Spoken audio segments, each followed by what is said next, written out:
नमस्कार. रामकृष्ण हरी. सर्वांना श्री स्वामी समर्थ. आबांची लाडकी ताई या यूट्यूब चॅनलमध्ये माझ्याकडं ताईंचं, मैत्रिणींचं आणि दादांचं पण खूप खूप असं सारं स्वागत आहे. तर ही माझ्या विठ्ठल आणि रुक्मिणीच्या जी मूर्त्या आहेत ना, ती मला भेट म्हणून मिळाल्या आहेत, मला आणि माझ्या आईला आणि माझ्या मावशीला पण.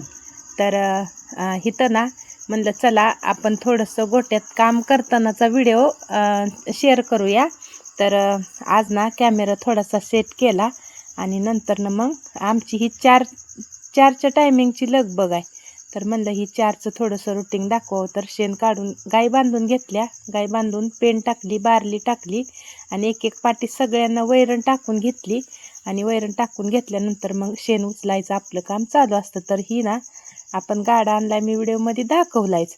आणि ही जवळजवळ 4 ते 5 गाडं भरत्यात आणि तिकडं मग तो गोट्यात ती वेगळंच असतं. पण ही फक्त शेडमधली स्वच्छता चालू आहे. तर अगोदर शेण सगळं गोळा करून घ्यायचं आणि मग असं भरून द्यायचं. मग त्या गाड्यात टाकून येतात आणि ती गाडा ना शेण टाकायचा. मला तर ती चालवताच येत नाही, पडतोय माझ्याकडनं. मग मी काय कधी त्याचा प्रयत्न केलाच नाही, कारण का अजून त्याची मला सिस्टीम एवढी समजलीच नाही की ती हातावरती चालवायचा आहे, पण कसा चालवायचा ती. तर मग असं थोडंसं काम करतानाचा व्हिडिओ पण बघितला ना, थोडं बरं वाटतं बरं का. पण काय होतं, मी जास्त कॅमेरा सेट करायचा, परत काम करायचं, मग काय होतं आवरायला वेळ लागतो ना. आपलं कसं दोघांचं असल्यामुळं आमचं आवरत नाही, दारा काढायला पण उशीर लागतो. म्हणून मग मी जास्त नादाला लागत नाही. सेटिंग कॅमेरा लावायचा, ती शूट घ्यायचं. मग आज म्हणलं थोडंसं दाखवूया. तर काय होतं, असं काय असं वाटतं की कॅमेरा धरायलाच कोणीतरी असं वाटतं, पटपट आपलं कामं पण. आणि कसं असतं, 4चं टायमिंग असतं. 4 वाजता ना असं वेळ पटपट निघून जातो आणि 7ला तर आपली गाडी दारात येते. तर आपली गाडी दारात येईपर्यंत आपली सगळी टोटल कामं आवरून झाली पाहिजे. ती धारा काढून दूध वजन करायचं, डाटावरती पाठवायचा. दूध काट्यावरनं खाली उतरलं की डाटावरती जात नाही बघा. मग ती सगळी प्रोसेस झाली पाहिजे. आणि केंडात दूध वतून केंड बाहेर नेऊन टोपणं लावून ठेवली पाहिजे. ती गाडी आली की केंड टाकायची, गाडी लगेच निघून जाते. आणि त्यांचं सारखं मेसेज असते तर की गाडीला थांबून देत जाऊ नका, कारण का सगळ्यांचं दूध गोळा करायचं असतं आणि गाडीला पण मग वेळ होतो आपण थांबवल्यावरती. मग त्यामुळं ती रिक्स भरपूर असते. त्यामुळं मग मी जास्त शूटच्या नादाला लागत नाही. मग 10 गायींच्या झाल्या, गाडी दुधाची गेली की मग थोडासा जर वेळ असला ना, तर मग मी पुढं शूट घेत असते. तर मग थोडासा वेळ होता तर मग घेतलंय पुढं शूट, तुम्हाला ती दाखवीनच. आणि ही मग म्हणलं तर असं कष्ट करावं लागतंय बघा. आणि ही समोर दिसते ती आपली कालवड आहे. तर कष्टाला, गायींचा व्यवसाय म्हणजे कष्टाचा व्यवसाय आहे आणि कष्टाच्या व्यवसायाला कष्ट खरंच कमी नाही बरं का.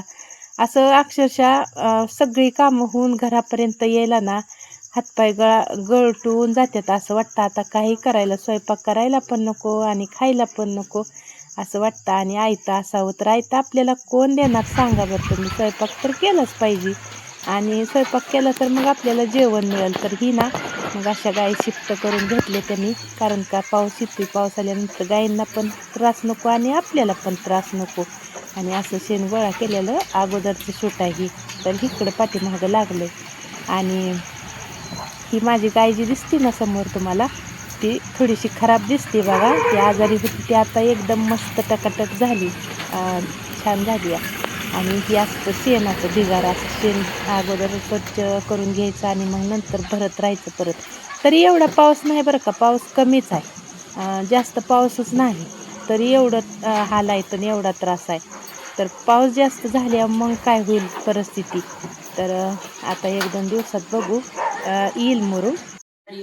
मी मुंबईहून आली वारी करण्यासाठी.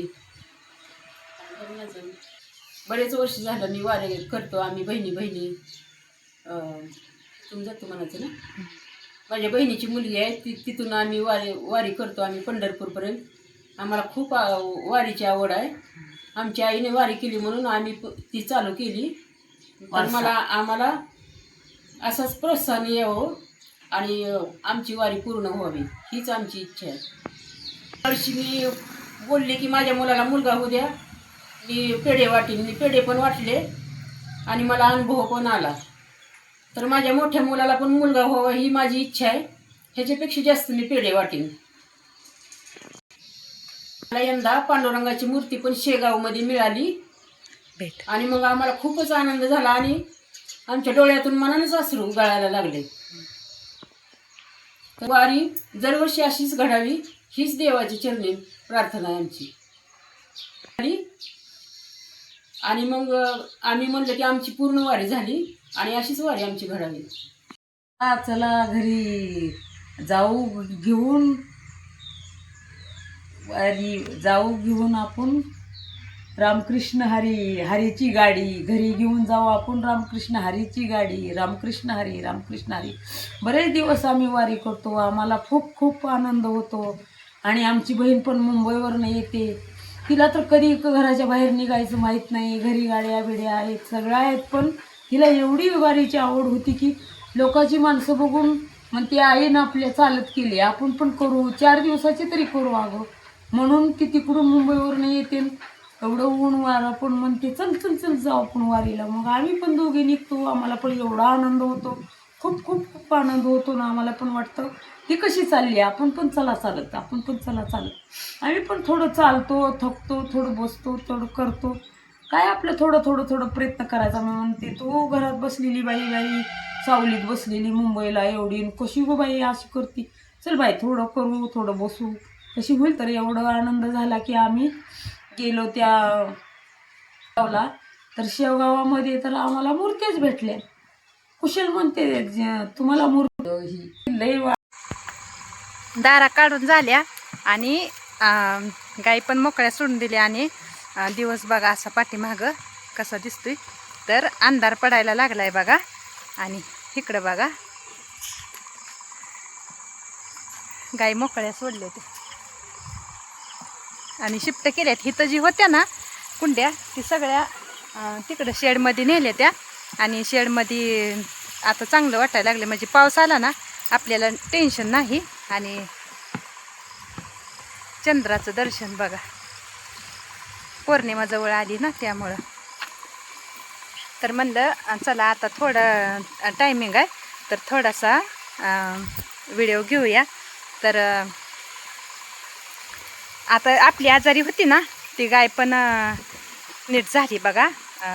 तुम्हाला सांगितलं होतं ना दगडी झाली. ती दगडीचा प्रकार होता पण वेगळ्या पद्धतीनं होता. म्हणजे तिनं ही झालं दुसराच आजार डॉक्टरांनी सांगितला होता. तर व्यवस्थित झाली बघा. आता आणखीन दूध आपलं दूध पण चांगलं द्यायला लागली आणि दूध आणखीन आपलं आता चांगलं जायला लागलं.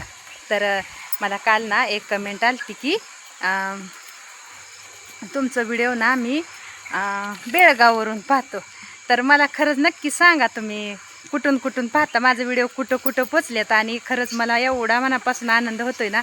माझे व्हिडिओ खरंच खूप व्हायरल होतात आणि खूप छान वाटतं. तर फक्त प्लीज मला एकच कमेंट करत करा की माझा व्हिडिओ आता तुम्ही जी बघताय ना ती कुठल्या गावातनं बघताय आणि मला किती भारी वाटेल तुम्ही जर म्हणजे माझा व्हिडिओ कुठं पोचला ही मला बघायचं आहे. तर खरंच नक्कीच कमेंट करा बरं का. माझी पण खूप इच्छा आहे. आणि माझा पत्ता सांगू का तुम्हाला, माळशिरस तालुका आहे आमचा. आणि माळशिरस तालुक्यामधलं माळखांबी गाव आहे. गाय बघा कशा मारते त्या रेडीला. माळशिरस तालुक्यामधलं माळखांबी गाव आणि सोलापूर जिल्हा. अकलूज ओळखता का तुम्ही? तर अकलूजपासून ना 14 किलोमीटर अंतरावर. आणि वेळापूर जर कोण ओळखत असेल तर वेळापूरपासून 7 किलोमीटर अंतरावर असं आमचं माळखांबी छोटंसं आहे. एवढं जास्त मोठं पण नाही आणि जास्त छोटं पण नाही, असं मध्यमच आहे. जास्त पण असं एकदम खेड्या भाग. आणि आता कुठं राहिलं आहे बघा. आता कसं सगळीकडं असं हे झालं आहे. आणि काय झाले आज पाणी कमी असल्यामुळं ना मग असं जुगाड करतो आम्ही. पाणी जर नसलं ना तर मग तिकडं आपली एक टाकी भरलेली असती STP म्हणजे बॅलर ह्याचा दुसरा एक गायांना भरून ठेवलेलं असतं इमर्जन्सीला. तर मग STP चालू करायचं, STPचं पुढचं काढून टाकायचं, प्रेशर असतं ती, आणि पाणी भरून घ्यायचं गायांना. ती एक जुगाड चांगला आहे. म्हणजे कधी आपल्याला होतं तसं कधी कधी तर त्याच्यासाठी असतं. आणि इकडं बघा राहिलेलं कुंड्यातलं ह्यांचं खायचं चालू आहे. कशा खाते ते बघा. तर तेवढी माझी इच्छा पूर्ण करा. माझी यूट्यूब फॅमिली, माझी ताई दादा आणि मला खरंच खूप सपोर्ट करते बरं का. माझं व्हिडिओ खरंच आवडतात आणि गायींचंच आवडतात, त्यामुळं माझं व्हिडिओ एवढं व्हायरल होत्यात तर खरंच खूप छान वाटतंय बरं का. आणि थोडंसं ना माझी आई आणि मावशी पण वारीला गेलती तर ती आज घरी आलती, तर मग असं सुचत नाही काय व्हिडिओ काढावा म्हणून. मग काय काढावं म्हणल्यावर मग त्यांना म्हणलं तुमचा थोडासा अनुभव सांगा, तुम्ही वारीला गेलता. तर त्यांनी थोडासा अनुभव सांगितला, ती पण मी ह्या व्हिडिओमध्ये तुमच्यासोबत शेअर करीन. तर नक्कीच बघा तुम्ही ती जाऊन. आणि आज ना थोडंसं शूट घेतलं काम करताना, मोबाईल जाळीला लावला आणि म्हणलं काम करताना पण थोडंसं दाखवूया. तर बघा आता काळपट दिसायला लागला, अंधार पडला बघा. तर बस करते. आणि अगोदर थोडासा व्हिडिओ शूट केलेला आहे शेण काढताना. किती त्रास आहे बघा, पण त्रास म्हणायचं नाही, जसा त्रास आहे ना तसं आपल्याला म्हणजे समाधानी पण आहे आपण ह्याच्यामध्ये. तर ही गाय आहे ना आपली, हिला आता आटवली आहे, बंद केली दुधाची. तर हिला ना गर्भिणी पेंड चालू केली आहे. वर बघ माझी लक्ष्मी आहे, ही पण खूप छान आहे बरं का ही गाय पण माझी.